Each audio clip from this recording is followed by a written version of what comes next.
Hey creative friends, welcome to my channel, and today I'm going to be talking about the microwave because I think people need to master their microwave because there's so much that you can do in cooking in a microwave. Once you start, it's so much easier. So there's a couple of things that are super cool about a microwave. Number one, uses way less power than your oven. So if there's things that you can do in your microwave, and I'm going to show you how to match your microwave power to like the kind of the versus oven temperature versus microwave power. I'm going to talk to you about that in a second. But having a microwave is an awesome thing, and when you really learn to use it, I actually use a microwave a lot to cook a lot. But when you do that, it actually is better for the nutrition in the food because it's not like cooking for a long time or boiling for a long time, that kind of stuff. Things are quicker, so it tends to be better for that.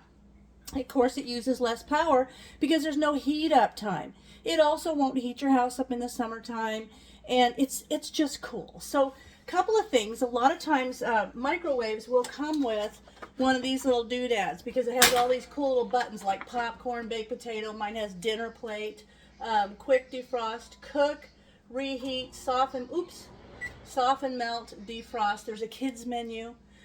All this stuff is on here, and usually it'll come with some sort of a cheat sheet that tells you, like the kids menu has canned pasta 1 to 4 servings, follow the directions on the package, how to do a hot dog, oatmeal. The snack menu is for things like nachos or chicken wings, potato skins. And then there's soften and melt if you're going to soften or melt butter or chocolate or cream cheese and things like that. Cook is just to cook canned vegetables or bacon. You know, you can do bacon in a microwave. A lot of people don't know that. Frozen vegetables, there's actually a sensor there. Frozen entrees, just things like that are on there. So I always keep this on a little magnet on the side of the fridge. But the thing is, these little buttons that have those features are because they're pre-programmed to be using the appropriate power level, or it'll take the power of the microwave and cut it down a little bit, kind of like turning the temperature down on your stove.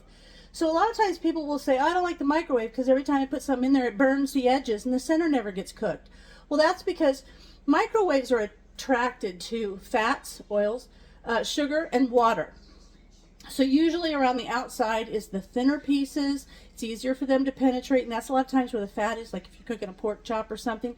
So they're going to be concentrated there. But by cutting down the power, it's going to cook, and it gets those molecules, and the fats and the sugars and the waters, the molecules will start vibrating, and that creates heat. It's like friction heat, and that's what heats it. So if it's at a lower power, it does that a little slower so that heat will move through the food instead of just really heating the outside, and then you're, oh, that's done, and it's not done in the center. So there's a way to figure that out.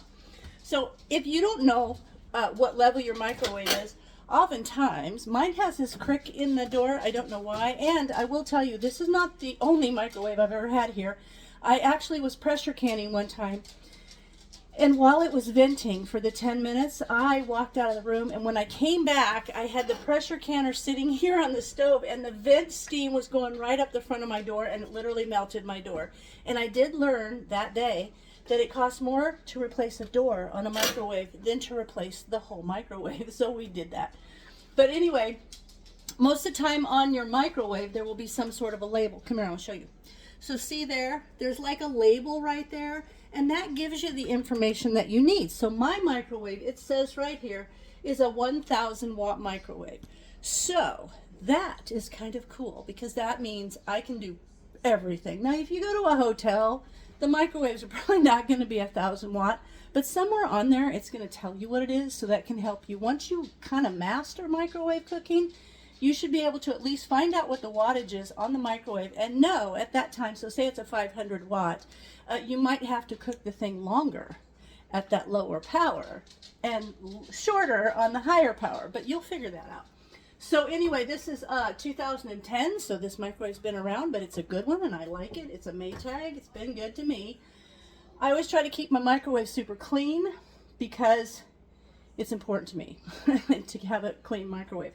But a lot of times also, microwaves will come with a metal rack, and people get confused about that. Like, how can you have metal in a microwave?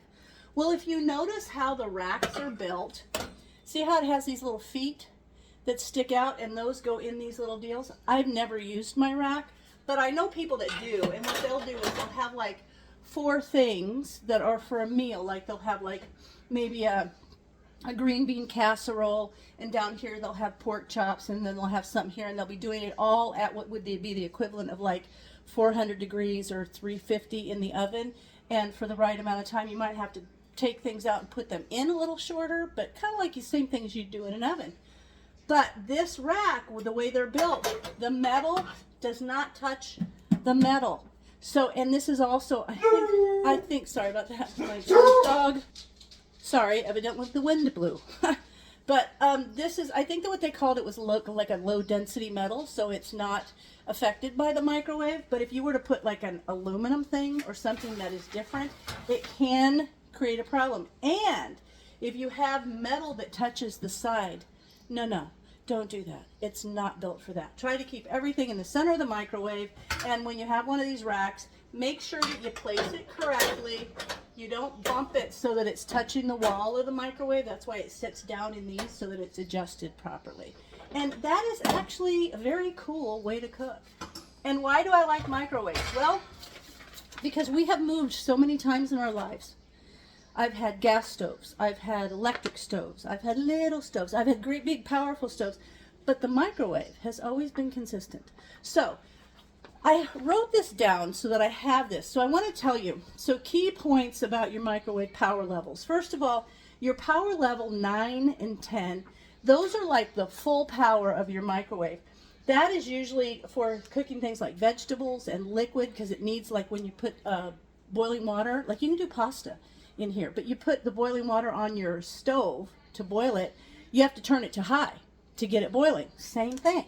So if you're putting food in there that's cooked in water, like pasta or whatever, you want to get the water boiling. So power levels 9 or 10, and I'll show you how I do that on my microwave in a second. But power levels 9 or 10 are usually full power. They're ideal for quick cooking most foods like vegetables, liquids, and reheating things, okay? Especially like soups, that kind of stuff. So then you have your medium power levels. Those are like 6 through 8, and those are usually used for thick foods or reheating larger portions. So say you've got a half of a lasagna, you're going to put it in there. You don't want to put it at the highest power, or it's just going to get the edges done really quick and dried out, and the center won't be done. But if you put it at lower power, those little things will vibrate, the little molecules, and the heat will move through the food. Okay, so that's power's medium. Then there's the lower power levels, and they're like 1 through 5, and these are like super delicate stuff. Things like warming food. You know, if you have something you want to keep warm, say you have a casserole and it finished and you still need to do some things on your stovetop, you can put that casserole in here. You can set it for like 30 minutes at 10% power. It's just going to be the keep warm cycle. Did you know that? A lot of people don't use that, but you can do that. Also, things like defrosting things. So you didn't put it, you don't want to leave them on your counter, didn't get done in the refrigerator, put it in there, put it at 10, and it will just help defrost it, and it won't cook it at the same time. So that's important. Softening butter, things like chocolate, stuff, delicate things. So that's going to be your 1 through 5 levels, depending on what you're doing. Now, while microwaves don't cook at specific temperatures, their power levels will equate to what you have in an oven. So understanding those levels and their approximate oven temperature equivalents will help you use it more effectively. So I wrote down the equivalents. So your 100% power, high power, is going to be like having your stove at 425 to 500 degrees. So that's why it's good for boiling liquids, heating foods with high water contents like soups, things like that, okay? And also for browning, frying, and steaming. Did you know you can steam your foods in a microwave? And there's different ways to do it. Like if you have a colander, and you know I'm a Tupperware lady, there's actually a Tupperware piece that will do that for you. But this isn't about that. This is about learning to use your microwave no matter what tools you have. So anyway, that's doing the 100% power is your quick heating, boom, like zapping it. Or people say nuking it. That's how you do it at 100%. Then the next one, when you get down into like your 70, that's like being at medium high. So that's at like about 350. So if you're going to go between 70 and 100, you're going from like 350 to like 425. So you can gauge that power level to kind of fit in there depending on what you're trying to do. And so that 350 or 70% is for gentle cooking of meats or more delicate meats, like say you're doing a real thin fillet of like a chicken breast that you filleted real thin, that kind of thing. Poultry, meats, baking casseroles would be done at that degrees because that's the equivalent of 350 in your oven. Reheating food and sauteing. Now when you get down to 50% power, it's like medium, so you're looking like around 300 degrees. That's not going to be your big quick cooking, but it'll be for things like your slow cooking, your braising. And you know, you got a slow cooker and you can set it on your counter and cook it. You can also do slower cooking in your microwave. Microwaves don't always have to be like fast and hot and heavy. They can cook slowly. So and if you get a book with your microwave, read it.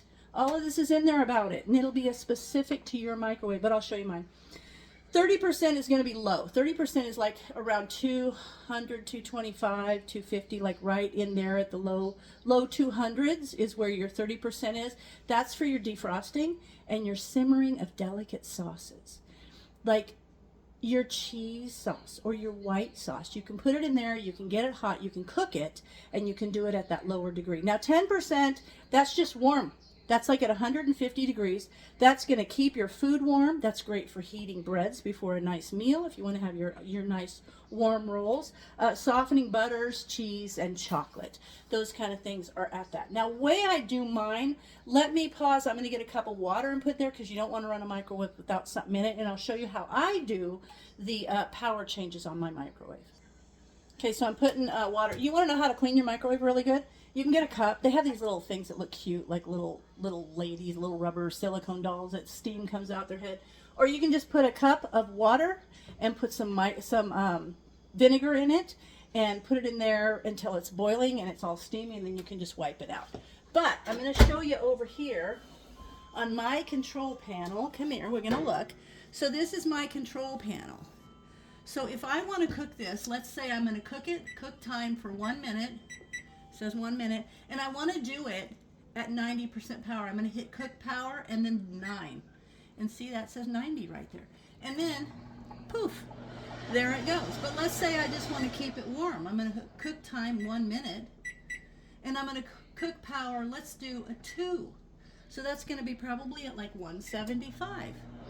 And I can set that for as long as I need to keep whatever food is in there warm. So basically, look at your menu, your microwave. It's going to have your cook time, and you're going to set your time, and then cook power, and you're going to choose. It's automatically set at 100%. That's what they do, the default. So that's going to be your 450 to 500 degrees. That's going to be high. So let's do this at 70%.